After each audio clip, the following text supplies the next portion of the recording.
Sunday, February 19, 2012. This is Mercedes Diesel Guy, and once again, this is the quote-unquote new engine for my 1991 VW Vanagon, which you see parked right here.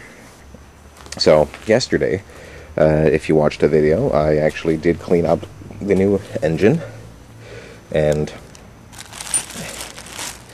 while it's still not perfect, it's definitely much better, and definitely suitably clean for installation. Obviously, I couldn't get to the bottom. Somebody already commented on yesterday's video. They suggested I paint the crank pulley, which you see right here, and I had thought about it, but I actually did decide against it. I mean, yeah, it looks old and rusty, but it is solid. My fear is that I would get overspray into the belt grooves there, and that would cause too much belt slippage. I would rather just the pulley look the way it is. I'm sure the one on my van looks about the same. So I'm going to be doing two things today. First off, I have have all the other accessories over here, which I still want to clean. Here's the intake manifold off the new engine.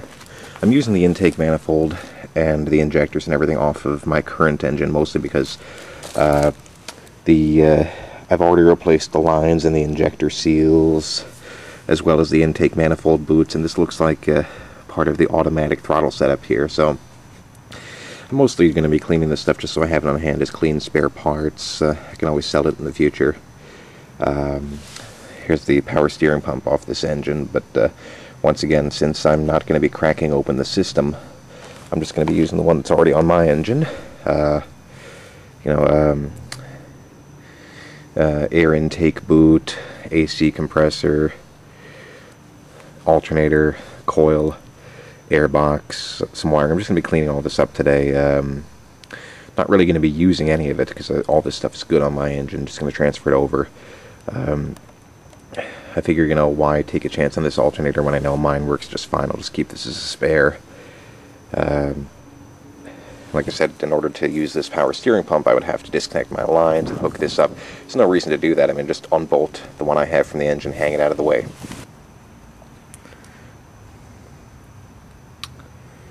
Okay, just wanted to give a quick update here. I actually got the heat shield off. It was really just held on. It's bolted through the the four engine mounts, and now that I realize there's four, which I should have remembered from when I was working on the van last summer, I actually have to order another center mount because I only ordered one new one, and the only engine mount on this engine that looks solid is the one on the far passenger side there. Now that all the surfaces are basically clean, I am going to put the spark plugs back in and cover all the open ports with some Gorilla tape to seal it out so I can finish cleaning up the engine here.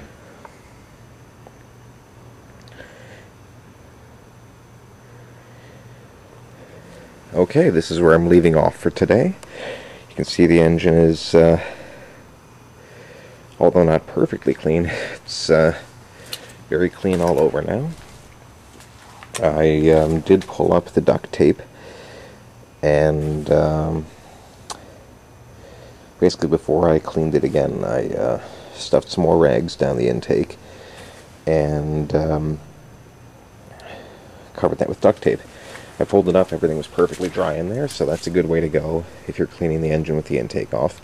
Like I said, before I run the engine, obviously I'm going to crank it with the spark plugs out, just in case there's any residual moisture in there.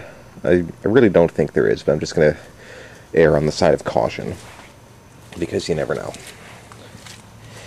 So, nothing more I can really do to this until I get new parts, and I get the engine out of the Vanagon here, so I can transfer the parts I'm going to transfer. So, I'm happy with the results so far, and can't wait to see this thing running.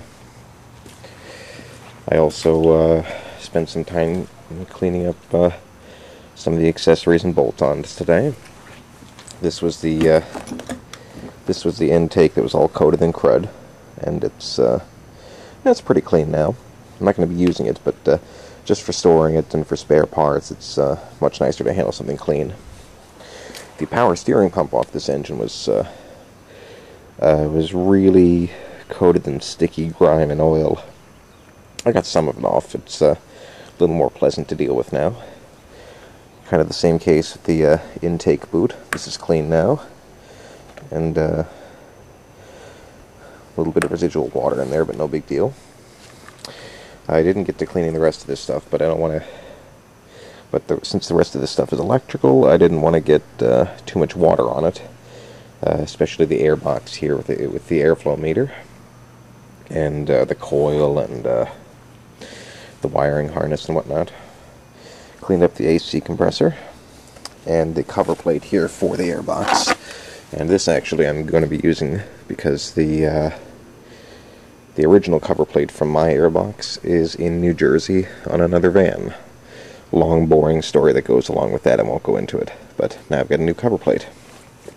So I'm losing light, and it's starting to get cold again. So I'm going to be cleaning up, shoving everything in the garage, and it's a 3-day weekend. I'm not sure what, if anything, I'll do tomorrow, but if I do anything, I'll be sure to get video. So thanks for watching.